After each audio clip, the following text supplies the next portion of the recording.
Apelovao bih na sve građane, ne samo Leskovca, već i okoline, da ukoliko primete da imaju neko oštećenje sluha, malo slabije čuju televizor, malo glasnije pričaju, dođu u kompaniju Neurot i potpuno besplatno testiraju svoj sluh. Ukoliko primetimo da postoji neko oštećenje sluha, mogu uzeti slušne aparate na probu do 14 dana apsolutno besplatno kako bi ih isprobali kod svoje kuće, u bioskopu, restoranu.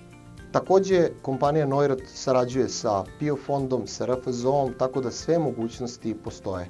Ono što je aktuelno trenutno, to je da dajemo popust na kupovinu 2 aparata od čak 20% na drugi slušni aparat.